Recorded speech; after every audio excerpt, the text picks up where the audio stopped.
Hello and welcome. Thank you so much for joining us today for what auditors look for and the findings they write most often. I'm Erin Lilla, and I'll be your host today. I'll be helping guide the conversation, watching your questions, and introducing our guests in just a minute. We've got a great discussion ahead, but first, let's take care of a few housekeeping items. Just a brief disclaimer, this presentation is for information only. This presentation contains our own opinions and this presentation is proprietary. Now that the official disclaimer is out of the way, here's everything you need to know to get the most out of today's session. Today's session includes both audio and video. If you only see the slides, don't worry, you're still gonna get great content. You might just miss out on our gorgeous faces. Please fill out the quick survey at the end of our session, letting us know how we did. The slides, recording, and certificate of attendance will be sent to you via email after the session. And most importantly, please participate. Drop your questions in the question panel anytime and we'll get to as many as we can. All right, so before we meet our auditors, a quick introduction to us. I work with Tandem, an information security and compliance platform that helps organizations stay organized and exam ready. Later, I'll show you how that looks in Tandem Audit Management, but managing the process is only one side of the audit story. On the other side of the table is CoNetrix Security. They work directly with organizations through audits, testing, consulting, and compliance guidance. That real-world experience gives Brett and Coy valuable insight into what auditors notice, why certain findings keep showing up, and what organizations can do before the next audit begins. So now that you've met the companies behind today's webinar, let's meet the people. For those of you I haven't met yet, I'm Erin Lilla, a software specialist here at Tandem. Most days I spend my time helping customers get the most out of our Tandem products, but today I get to ask the questions while our auditors do the hard work. So enough about me. I'm excited to introduce two of my favorite auditors. Shh, don't tell the rest of them. Joining me today are Brett Mills and Coy Pickett. Between Brett's 2 decades of experience in technology leadership and business continuity, and Coy's expertise in cybersecurity, Microsoft 365, and cloud security, we have a wealth of audit experience with us today. Together, they see what the organizations do well, where they get stuck, and what findings tend to show up again and again. So Brett and Coy, thank you for being here. We're so excited to learn from you today. Hey, thanks for having us, Erin. Yeah, 2 decades is a long time. Yeah, I wasn't going to do that math. Well, I love it. All right, enough about us. So we'd love to get to know a little about you before we begin. We have a couple of poll questions during our time today, and we'd love for you to participate. I know everybody else on the call would also love to know about you too. So what type of organization do you currently work for? Credit union, financial institutions, other financial institutions such as bank, mortgage, trust, etc. Third-party service provider, a regulatory agency, or other. And oh, y'all are good. Oh, we're about halfway there. So I'm going to go ahead and give you guys about 2 more seconds and we can close this down. It looks like credit unions mostly today. Other financial institutions is at the very top. So a little bit of third-party service providers and all that. Great. I love it. Okay. Thank you for participating in that survey. Okay, next, the next poll is going to be, what is your organization's asset size? So are you less than 250 million, between 250 million to 500 million, 500 million to 1 billion, 1 billion to 5 billion, or are you more than 5 billion? And if you don't have an asset size, don't worry, just type in the chat and let us know where you're from. All right, it's looking like we're kind of between 250 million, 5 million, and then 500 million, sorry, to 1 billion is kind of our sweet spot today. Oh no, we've got some good 1 billion to 5 billion. Man, I can't say these numbers. We're all over the place today. Lots of good asset sizes here with us today. All right. Go ahead and give us 2 seconds and we can close that poll. All right. Thank you all for participating. We really appreciate you. All right, let's get on to the next thing. Okay, the last thing before we jump in, I need all of you to help us make this interactive. So if you have questions, you're gonna use the questions panel at any time. It might be labeled Q&A, and if I accidentally say chat today, I don't mean chat, I mean questions. So if there's anything that we're discussing that sounds familiar, or you've got a burning question for Brett and Coy, go ahead and send it on over. We'd love to try and make that a part of our conversation today.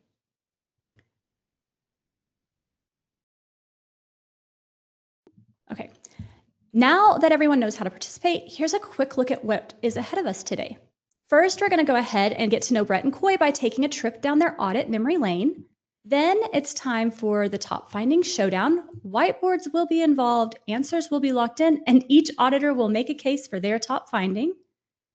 And then after that, we'll keep them in the hot seat as we dig into common findings, what catches an auditor's attention, emerging risks, and the questions that you send our way. And finally, I'll shift us from the auditor side of the table to yours and show you how Tandem Audit Management can help organize the audit process. We have stories, friendly competition, and plenty of practical insight ahead. So let's go ahead and get started. All right, it's officially story time. I want you guys to take us back to the very first audit you ever worked together. So the only question I have right now is, I don't know if we're going to hear one story or are we going to hear two completely different versions? Yeah. You go ahead. Yeah, I'll start first. Brett and I have been on a number of audits together. We kind of hit the lottery with that one, I would say. I like traveling with Brett. Our very first audit together was actually one of my very last training audits where they were deciding if I was ready to fly out of the nest or not. And so Brett was there to make sure that everything was good for me to head out on my own. And so that was our first audit together. And it was quite a cool experience. And I was glad I got to keep traveling with you a bit afterwards. Yeah. Well, the deal is we're both coffee snobs. Mm-hmm. So we look at the best coffee place that we go to when we land somewhere. We really like those independents that are sitting out there and go get coffee. But Coy's right. We actually had our audit together and it was great. In fact, I kind of just sat back and listened to you. I know you made me do it all. Yeah, I did. Yeah. And so after she did it all, we figured out, oh, she's ready. So we let her fly out of the nest. And the deal is the customer we were at is very, very good. And so they made her dig deep. And so it was very interesting to see how she replied to their questions and how well she did. So just seeing that, we had no hesitation in sending her out in the field by herself. It was interesting for sure. I think that there is a huge difference between knowing the right answer to the question that I'm asking and why I'm asking the question I am. There's a lot of ways to do things in a good way and a bad way, and it's important for us to take those kinds of things into consideration. And that customer is definitely really good at that.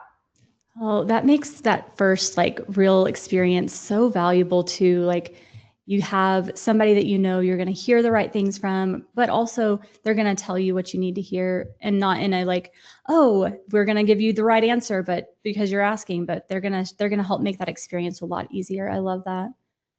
All right. Now we're going to go ahead and move on to, I have another audience question before Brett and Coy start giving away all of their secrets. So you guys we're not going to use the poll this time. You can just put this in our questions box. But what do you think auditors care about most? So just imagine Brett and Coy have just started your audit. Their laptops are open. The request list items are ready. What do you think? Is it documentation, maybe cybersecurity controls, some risk management, vendor management, maybe user access reviews, or it could be something completely different? All right, let's see. I'm seeing documentation and organization, user access controls, documentation, organization, controls and risk. Let's see, cybersecurity, risk management. So a lot of the same. Yep, all of the above. Okay, Awesome. Yeah.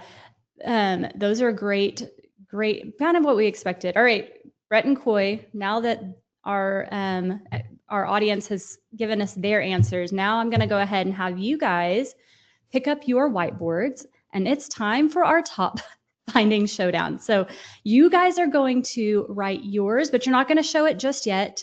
And you cannot show each other because this is no collaboration. There's no peeking in this. And you cannot change what you write after you see each other's answers. So I'll give you a few seconds to go ahead and write yours.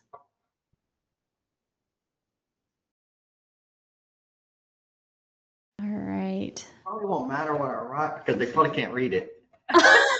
That's okay. Maybe I can read it and that it will be a moot point. All right. You guys ready? Go ahead and show us your answers. Oh, Brett, we can read just fine. Okay. Brett says patch management and Coy says network file access. So Coy, I actually have a feeling that some people may not have expected that answer. So why did network file access make your list over some of the other findings we hear about all the time? Yeah, so I think there is a big difference between the findings that we see most often and what are actually the most impactful controls. Or hopefully we don't see the same high risk kind of issue across a lot of organizations. So when you ask me what I see the most often, I would say network file access. While it typically is a pretty low risk item for our organizations, it's something that can sprawl out of control if it's not handled well from the beginning. And it can be a lot of work to go back and pare those things down to align with least privilege after the fact. It is an enormous amount of work if it hasn't been handled well from the beginning, which is really hard to ensure if you haven't been at the organization from the very beginning, or you've had more pressing things to do. And so it definitely is one that I see on a number of audits that I do. Yeah, and just build on that. I'm sorry, Aaron. No, go ahead, Brett. You have something to add. I want to hear from you. No, just to build on that, I was in a bank for 18 years, and CoNetrix did my audit. And when they came in and saw that, it surprised me how much access everybody had. I mean, we had individuals that had access to board minutes, different types of exams and everything else. And so I actually went into the president's office and said, hey, do you want them to be able to see this? And he goes, no, I don't want them to be able to see this. And I said, well, I've got to have your backing because it's about to get hairy. Because I said, anytime anybody puts anything on a server, I'm going to want to know so we can regulate who's going to put it on there. So yeah, that's one of those things too. And Coy can tell you this too. You know, we look at the amount of time that it's going to take care of a finding. And sometimes when we go into facilities, there's multiple pages of this. So this isn't one of those things that you're going to take care of in a week or two. It's going to take you months in order to take care of that. Yeah, and I think that's a great example of why some of the biggest risks aren't always like the most obvious ones either. So that's a great story, Brett. Thank you for sharing. All right. So you just described a situation where everything may have looked fine on the surface, Brett, but down deep, it was everybody had access to something that maybe your board president didn't want them to have access to. So you uncovered a much bigger issue there. What's interesting about both of these is that on the surface, they seem like two very different issues, but I feel like they both come down to knowing your control, where your risks exist and the controls that you have to manage it. So Brett, you're looking at whether organizations are keeping their systems secure and up to date. So why should patch management be the top in the top spot? Well, anytime you look at any type of information coming out from security organizations, one of the top things that they talk about is patch management, because that's where the biggest risk is. If those systems are not patched, then there is that vulnerability that exists in them. After about, I think I've been with the company 10 years now, I have never been to a facility that did not have a patch management. I don't want to say big issue, but there were patches that were not applied to the devices. And so you want to make sure that you're on top of that. And I always tell everybody this little story, so I'm going to tell it right now. When CoNetrix actually came in and did my audits, I was tired of having that patch management pop up every time. So the week weekend before they came in, I actually went into every single one of my servers and workstations and made sure they were patched. And Neil Baldridge, which some of y'all have had for your audits, he came out and said, Brett, he said, I've never seen anybody that didn't have a patch issue, and I can't find anything on yours. He said, how do you do it? And I said, Neil, we're just on top of it. And so I never told him that story until I went to work for CoNetrix. So, but yeah, it's definitely, I mean, it's an ongoing thing, keeping those patches and then making sure that when they're applied to the devices, that they're not causing issues. And so there's a lot involved with your patch management and how you do it and making sure that everything is up to date. Absolutely. Thank you, Brett. That's both of those are excellent top contenders. So I think it's hard to, I can't pick a top favorite. So thank you both for sharing. What I do find interesting is that both of these highlight challenges that every institution is facing. You can't fix everything at once. So you need that visibility into your risks and your good governance around controls, and a way to prioritize everything is what really matters most, in my opinion. So now AI is adding a whole new layer to this conversation. So I'm going to go ahead and we're going to move on to, since AI is adding a whole new layer, AI seems to be finding its way into just about everything these days. So I'm curious, how has CoNetrix begun incorporating AI into the audits or the auditing process? I'll let you go ahead and start. Yeah, absolutely. I think there's a lot to consider here. So we've kind of come at it from two different approaches. One kind of on the governance side of things, and the other on the technical controls. And so where we've kind of started on the governance, which is where we've had to start because the technical controls are still being developed. There's going to be new options available over the next few months to years. So we're trying to keep up with that right now. The governance side of it is making sure that this is something that you've considered within your vendor management program, that you have considered within your own acceptable use policy, what you're going to allow your employees to do with AI, then making sure that that's not only in policy that they have to sign off on, but it's something that you include in training as well. Because it's really, really important to communicate those expectations with your employees. And on the vendor management side of it, understanding what needs to be in your contracts with your vendors and understanding how they're using AI, especially if they house your customer data and things like that. On our technical side, like you mentioned earlier, I have a expertise in M365, and that's something that we've tried to stay ahead of, is what kind of controls are available around things like Copilot, or if we're moving out of M365, Claude, Gemini, ChatGPT, those kinds of things. And I think those recommendations are going to be moving really quickly and changing often.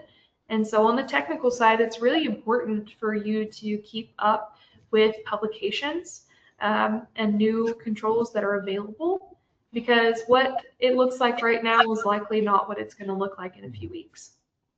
Yeah, on the governance side, which Coy was talking about, you know, we come into facilities when we do our audits and we have different work programs that we go over. We do cover risk assessment, business continuity, vendor management, things like that.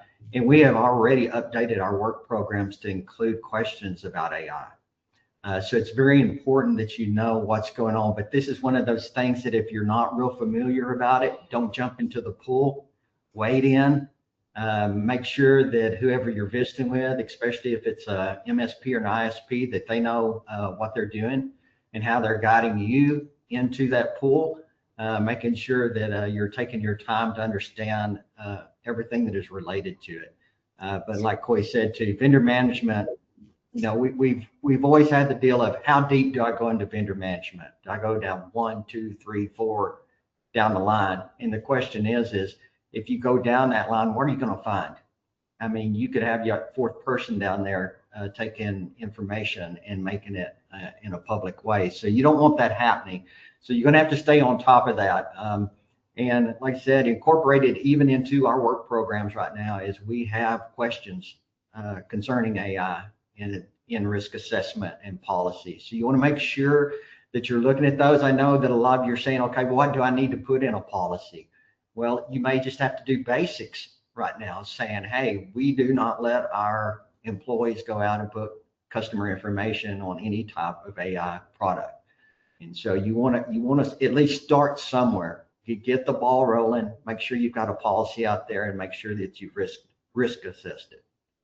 Yeah, and I love how you talk about it as being a pool, because that pool is deep. So wading in is a good good starting point. I do have a question from our audience about have you audited institutions that have incorporated a paid for AI program, whereas they come in and create an internal AI program that acts as a compliance liaison and helps with procedures? If so, have there been any glaring issues? I think that's an interesting question. I don't believe, at least in my experience, I haven't seen a whole lot of people kind of on that leading edge, the frontier of it in a financial institution for sure, because they are so highly regulated. I definitely have seen a lot of organizations start playing around with Copilot, because most of the time that has been included in your Microsoft licensing.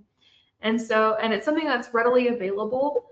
And so we have seen a lot of people start using Copilot or things like that. But as far as a internally developed AI, we haven't really seen a whole lot of that yet.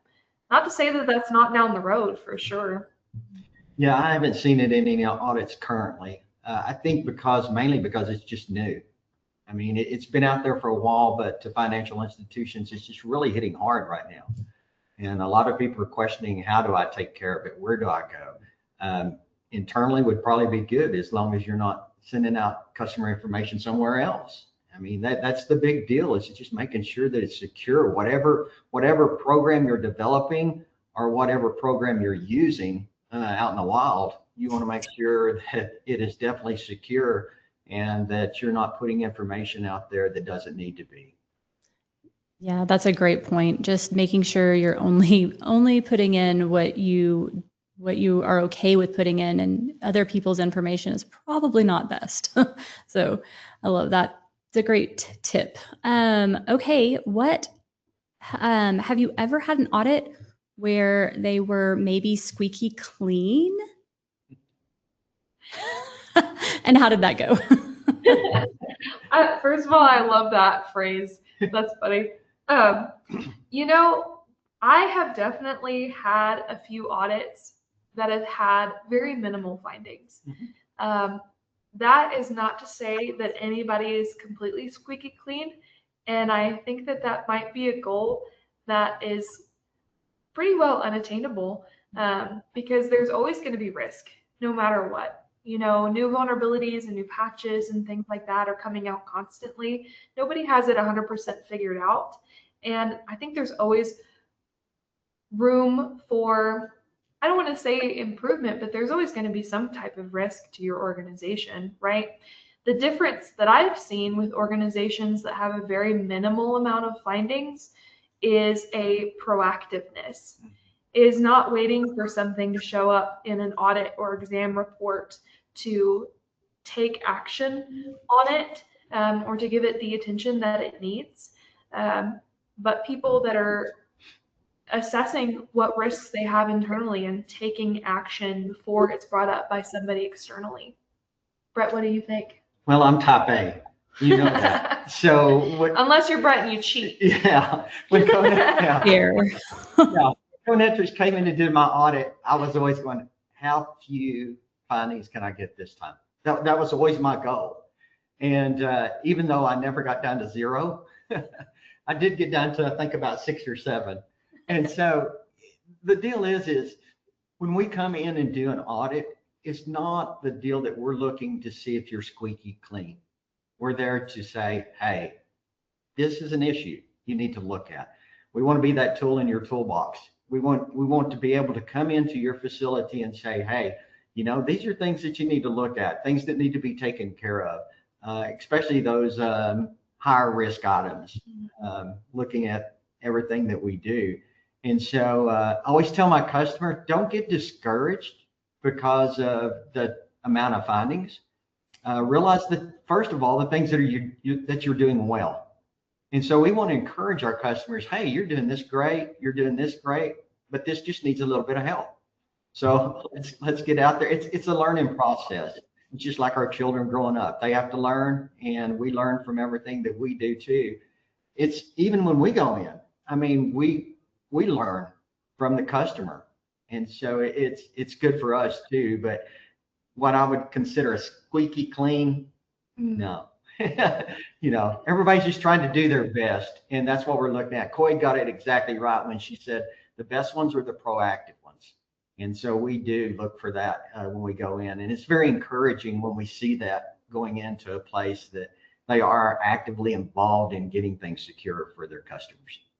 Yeah, and that's just great advice. To the encouragement that you're giving today is it's about demonstrating ownership and not a perfection. Nobody's perfect. So I love that encouragement that you're there as a partner. You're there to help make things better and help everybody improve. But there's going to be things that we find along the way. All right.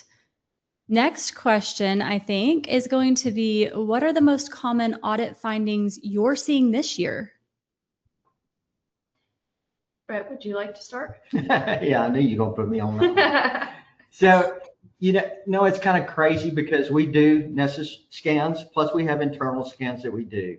So what's surprising a lot of times, and I say surprising, it's not that much surprising, is the fact that when we go into a facility that we've been in before, we can see some of the same things pop up, but they're on different devices. And so when we go in, like I said, and do those scans and go over the scan results with the customer, a lot of times they go, oh, I thought I fixed that. I thought that was completed. And so a lot of times we just have to tell them, you know, that's another reason that you need to verify everything that you're doing. Look at the results that you're getting, the remediation that you're putting in to those findings, and make sure that they're complete. Now, I know a lot of the scans that we do, the only way that you can tell if they've been remediated is to complete another scan.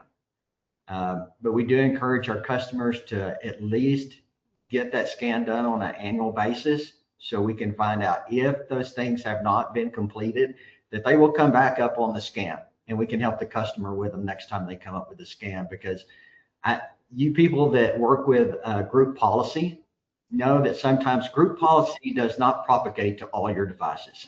I had 2 or 3 devices in my system that I had to manually do every time. I could not figure out why GPO would not propagate to them.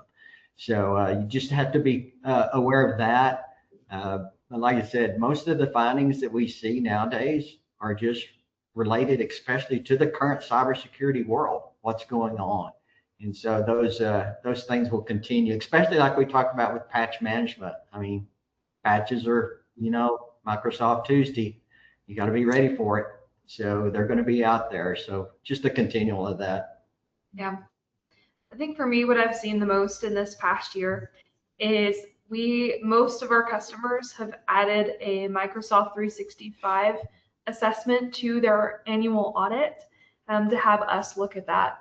And I have told our customers that if you have this within scope, you're likely to have some type of recommendation, because Microsoft 365 settings, even in the tenant itself, are changing constantly. Our guidance is updating at least twice a year based on new things that we're seeing, recommendations that we've got from Microsoft and the Center for Internet Security and things like that. And so there's constantly new recommendations coming out for that. And so that's where I've seen a lot. If I would have to say the most frequent that I've seen, everyone's going to have new recommendations to consider when it comes to M365. And just to build on that, Coy's right. I mean, M365, and I've got to give kudos to Coy. Coy's on the board that helps with the CIS recommendations. And so we've kind of got an inward track to that, so we know what's going to come out before it even comes out. And so that's very beneficial to us. And she is the guru, I guarantee you. I'm working on one right now, and I guarantee I've already asked her 3 or 4 questions, and I told her when we get finished here, I've got 3 or 4 more. And so she's able to answer those questions.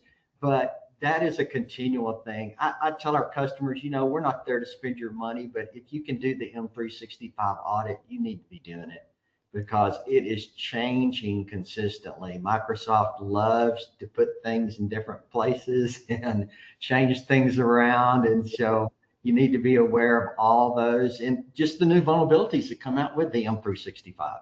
And so we definitely look for those. In fact, we just got the new one out. Yep. In the work program. So we try to keep that up to date for our customers. Well, that's, yeah. So you just told all of our customers that to be on the lookout for that new, those new updates in their next audit. Yeah. I love that. Okay. Let's see, we have time for some more questions. When you walk into an audit, what 3 things are you evaluating before testing even begins? That's a good question. I think when we do our document review, which is the week before we're on site, from the documentation, you can typically tell how organized the program is. It also very heavily depends on how large your organization is, because documentation requirements change. The bigger the organization gets, the more kinds of documentation and the better the documentation needs to be, because there are so many people involved in the process. It's important that there is a policy that clearly states what needs to be done, especially if a number of people are in charge of that program. And so I believe, yeah. Yeah, and what do you think? Well, even looking at that, Coy's right. I mean, things change so fast, but as far as the policies are concerned, I love the fact that our customers update items on time. That is a big deal. Letting us review items before we get on site, because when we're on site, we're busy. I know everybody says, well, you get to travel all over the place. It must be wonderful. Yeah, we fly in, go to the hotel, go to the facility, work at the hotel, go to the facility, work at the hotel, and fly out. So we're busy the whole time that we're there.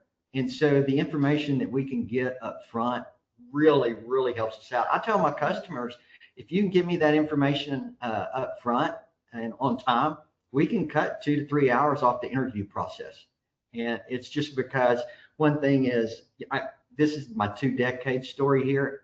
I learned to type on a manual typewriter, and so my typing isn't the greatest. So if I could get everything typed up front and just kind of confirming everything that the documentation proves, then we're in good shape. But I think, and this is kind of crazy, I think one of my pet peeves is when I walk into a facility and go in their network closets. I love to see those wires all in organized fashion, because that was one thing that I did when I was at the bank. I wanted all my wiring to look great. I always hated it when I had to test something and just plug a wire into a switch or something and it was strung out. It would just upset me so much. I had to get it in with everything else so it just looked right. But yeah, it's just being prepared. That goes back to the proactive deal that we talked about. I was just about to say that, yeah. Well, go ahead and say it. So, they're both stealing my thunder, because I was going to say proactive as well. Well, maybe that's the word of the day. I think it's a big takeaway from what we've talked about so far. I think that being proactive is something that can make the audit process a whole lot easier and easier on you guys, easier on your customers, easier on everyone. It's just, I love that word proactive. So I think that it's a great word of the day, Brett. Yeah, we'll take it. Yeah. Well, the thing is being proactive is you're on top of things and you're secure, because that's what we're looking at when we go into a facility. How secure are you? In our auditing process, we have, I think there's 3 of us that have banking background, and then a lot have auditing background, and then some have neither. And so even when we go into a facility, kind of when we look at things and how we look at things is a little bit different. And being from an IT background, I'm really looking at their technology and their security, especially as far as firewalls are concerned, servers are concerned, everything like that. When somebody from an auditing background may look a little bit deeper into their policies and see what's going on. And then those people that just come in and learn, we never know what they're going to do, but they do go in and do a good job. So just thankful that the training takes place. Yeah, yeah. So. Yeah, everybody's experience gives them a different perspective for sure. So yeah. I love that. I am gonna go back a little bit to the M365. We had a question come in, and it is kind of a two-part question, so I'm gonna have to read the first part and then back out. But this person said, I would not assess M365 as one system. Yes, there should be a primary assessment, but each service needs to be evaluated individually to ensure it is properly governed. And then the rest of that was, I should have asked, would you recommend this approach? Recommend looking at the different services kind of themselves? Yes. Yes, I think if I'm understanding the question correctly, there is a lot of different administrative centers within M365, and so a lot of the impact that I've seen is going to be in your intra admin center, because that is your hub for all access. People being able to get in at all, and then what they have access to look at across everything else. And then there's a whole lot of different settings within Defender. Defender for endpoint, Defender for cloud apps, Defender for everything, right? And so it's important to understand with all those different pieces what is going to be best across all of those. And so when we talk about our M365 assessment, we're not only talking about the M365 Admin Center, but we're also looking at Defender, Entra, Intune, SharePoint, Teams, those kinds of things. And then we have gotten into the Azure space as well. And so recommendations across different resource types within Azure, whether that be a storage account or VMs or things like that, are obviously all going to be different. And so we can have the same work program, and it is a massive work program. Mm-hmm. And we kind of have to go in and have the conversation with that specific customer on what services they really are using within Microsoft 365, because I don't want to give them a whole bunch of Teams recommendations when they have that almost completely turned off and they're still using something like WebEx or things like that. And so I really want to make sure that I'm giving you recommendations that are going to be worth your time and your effort. So I hope that answers the question. If it doesn't, please feel free to put another one in. And along with that, with the M365, we have kind of pared it down on a manual type, looking at specific things that we think are really important. Mm-hmm. And there's like 65 or 70 issues that we look at. But with that being said, we started beta testing an automatic look at M365, and it is really helped us out. In fact, it's helped us as far as time consumption, because looking at everything that we were manually was taking a day and a half to look at. And now with the automatic application that we have that's running, it's looking at every CIS recommendation. And so we're able to see them all. Even though we just put some of them in the work program, we allow our customers to have that HTML file in order that they can see everything that was run against those CIS controls. And it's helped us out as auditors, I think, not only from a time perspective, but also being a lot more knowledgeable on what M365 does and how it runs. So instead of asking Coy maybe 8 questions when I'm going through a program, I used to ask her like 14 or 15. So it's helped out a lot. Well, and what Brett is talking about too is that tool is assessing across the entire CIS benchmark, the M365 foundations. What we've done at CoNetrix is we have taken a look with our in-house experts on what really applies to our customers, because financial institutions in the United States the recommendations within the benchmark, CIS is a global organization.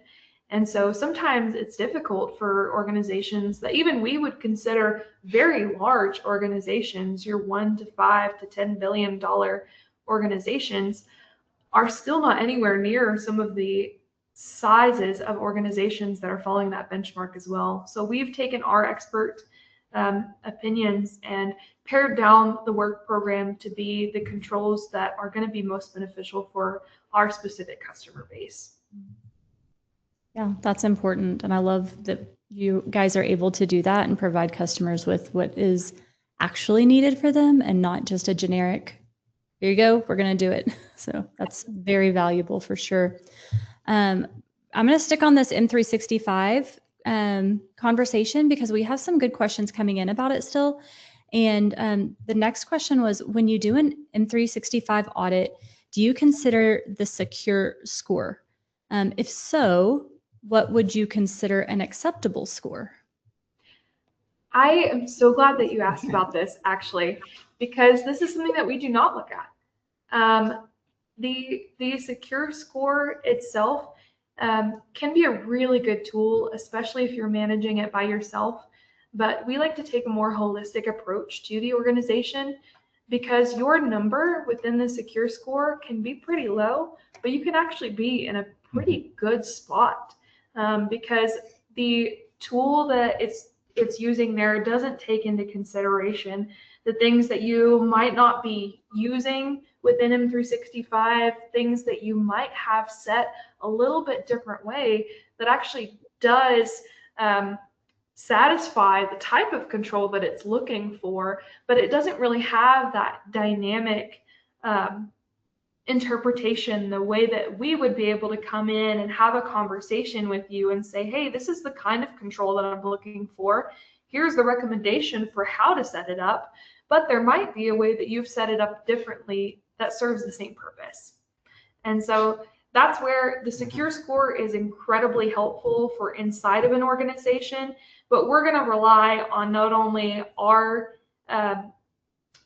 work within the work program, but also the conversations that we're going to have with you guys based off of that initial review. And a good example of that is when we come in and look at Intune. Are you using Intune? Are you using MOS 360? So if you're using something else other than Intune, we want to make sure and give you credit for doing that, because you're still have those security issues intact. And there's some other things that we looked at. Well, are you using Defender? Are you using another type of AV or malware? And so we want to make sure that when we come in, and we have multiple interview questions too, and we'll go through, in fact, anything that we would fail through the audit, we're going to discuss that with you as a customer and say, hey, are you using something else that takes care of this? Because we don't want to put a finding in there for if you're using MOS 360 and you've got everything in line, but yet we're going to give you an Intune finding. No, we're not going to do that. We're going to give you credit because you're using an application that is just as safe and you've got your settings correct. Yeah, those conversations are so valuable. Sorry, Coy.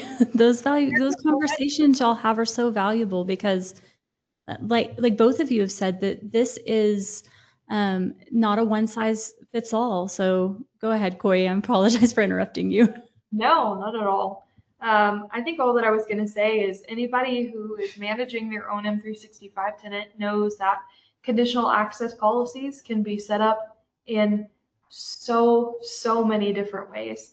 And it's been really important when we go into an organization to have the conversation through those policies, because the recommendations can be one way and you've decided it's best for your organization to combine a few, to set it up a little bit differently. And it's important to take those things into consideration. Okay, I think we have time for one more question. So let me see my questions box. Okay, governance audits. So switching a little bit away, do you audit to policy or from framework? Both.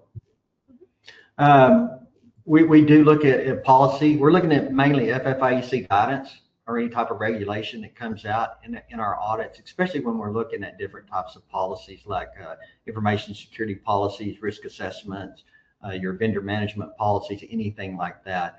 But also we're looking at frameworks because, well, for instance, them 365 goes through CIS. We're also looking at how do you configure your systems, your workstations and servers. Are you using something like NIST or CIS? That also has to do with a lot of other things that we look at as far as passwords. Yeah. Yeah, password security. We don't like to say passwords here because it always turns into a 2-hour conversation.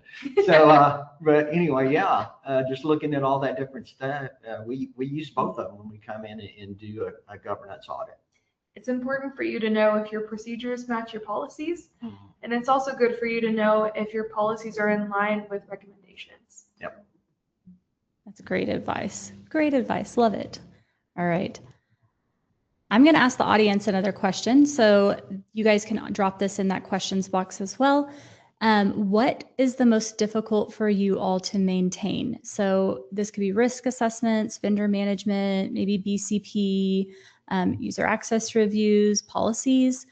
So I'll give you guys a second, and then I'll let Brett and Coy chime in on some of this, but let's see, people are saying risk assessment, shadow AI. That's a good one too. Visibility.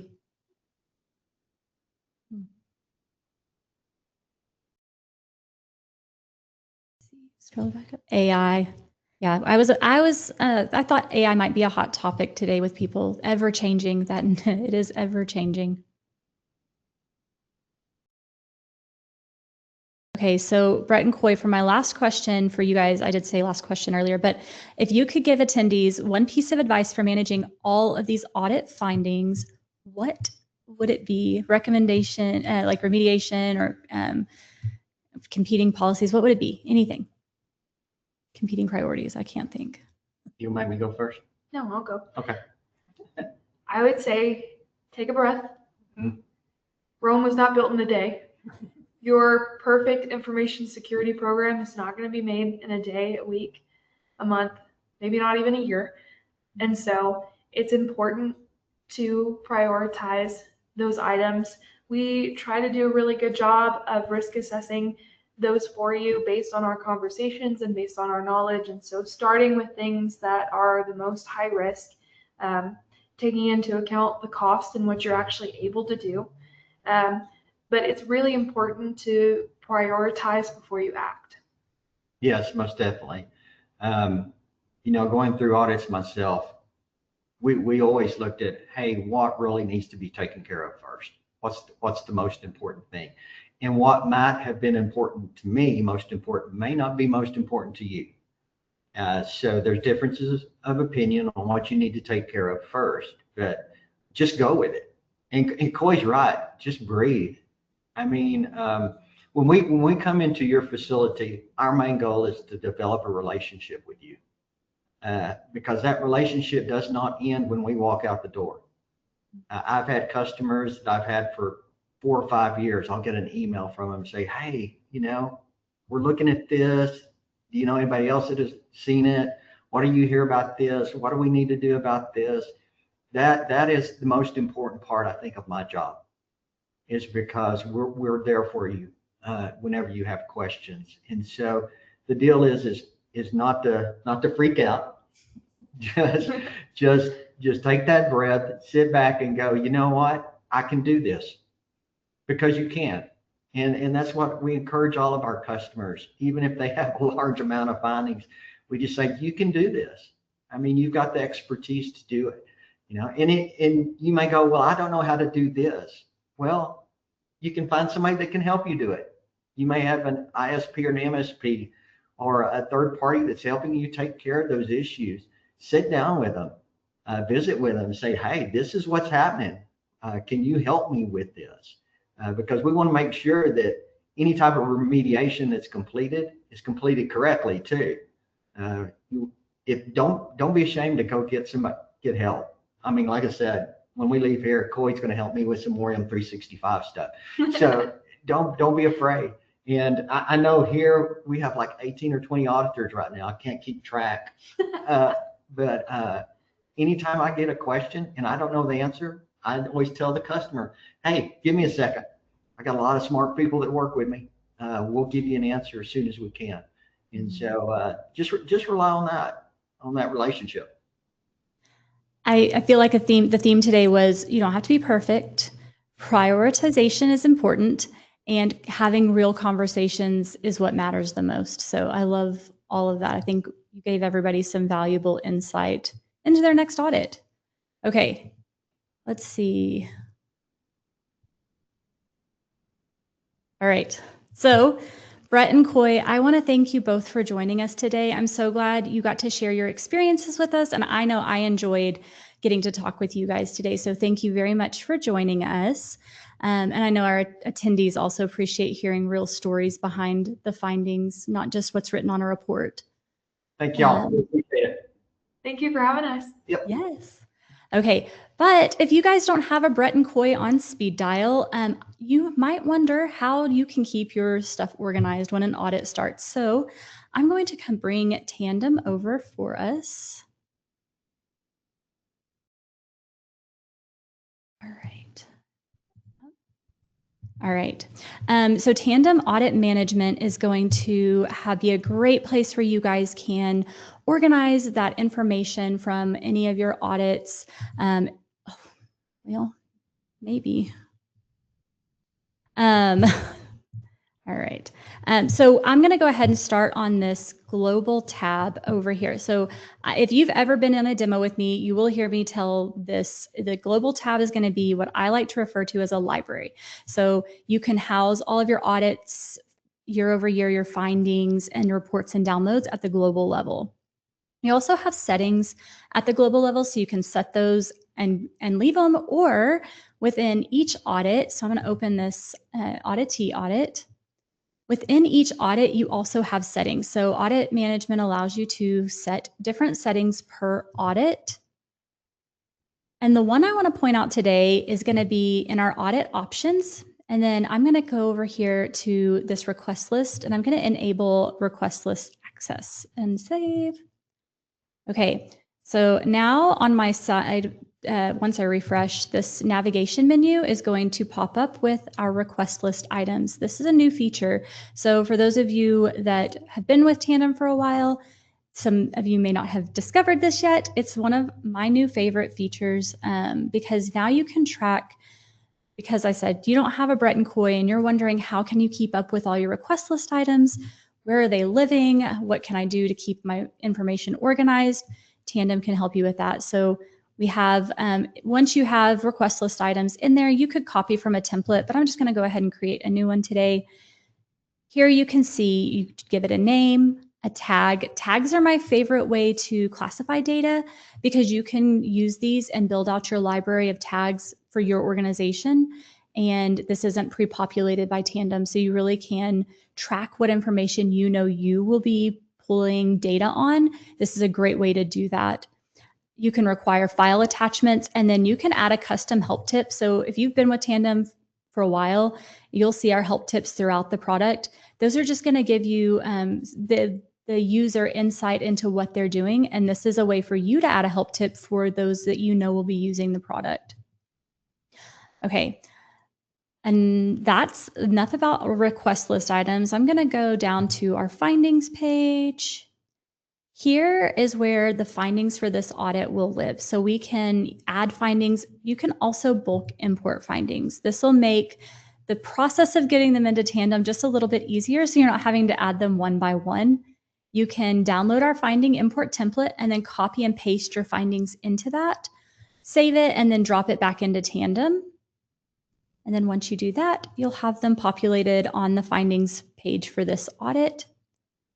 You can also export this page in a Excel document or a Word document. So this is another piece of data if you're trying to track things. And then you can also notify your primary contacts. So this allows you to choose the recipients. You can either choose the audit primary contact or the finding primary contact. And then once you do, you'll have options for that as well. You can choose who the email reply is going to go to. So if it's not you and you're setting this up and you want it to be someone else, you may add their email here. And then you'll have a subject line as well as directions in Tandem on what to do.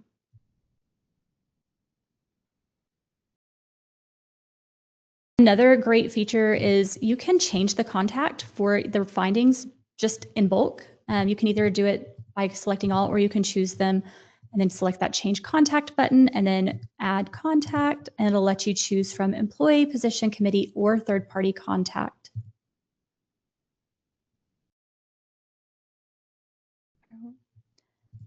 Findings are going to house a lot of important information. So this is where you can see what was in that finding. And then this is a good example of tags. So we have our audit name or our finding name, and then some tags of how we might want to track this or keep up with that data. Reference, the risk level, maybe the cost level, any guidance that goes with that finding, the details.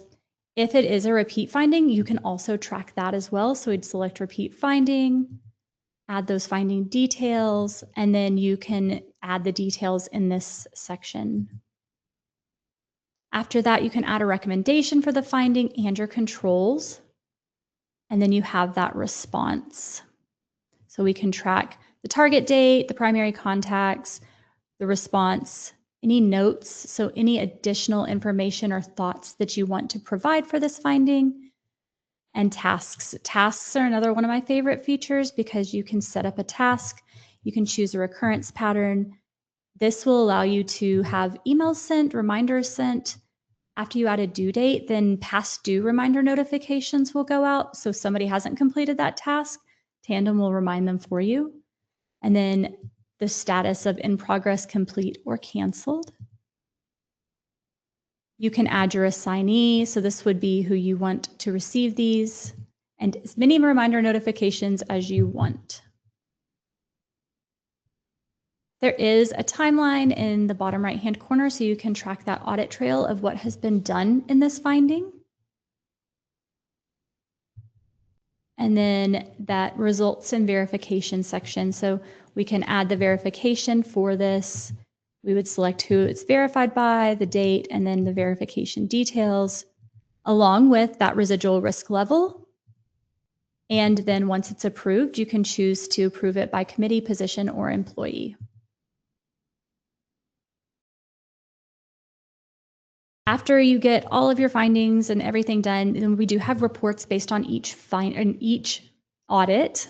So you can go to that audit page for the audit itself, and you can look at past due, findings past due. You could look at finding status, and then these do have export options as well. And then we also have those board-ready presentation style download documents. So that is my quick overview of Audit Standard.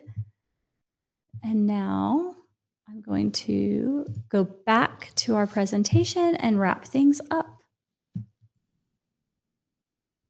Okay, so when you leave the session today, please fill out the survey that pops up in your browser window and let us know what you liked, what you didn't like, and what topics you'd like us to cover in the future. Your feedback is so valuable to us. So valuable that we're going to go ahead and give away a free ball caps. But to do this, you have to fill out the survey, indicate on the survey if you'd like to schedule a sales meeting, then attend the sales meeting, and you will get one of these awesome cyber hats. You don't even have to buy anything. Just enjoy meeting with your sales team. And that brings us to the end of our time together. Thank you so much for joining us today for what auditors look for and the findings they write most often.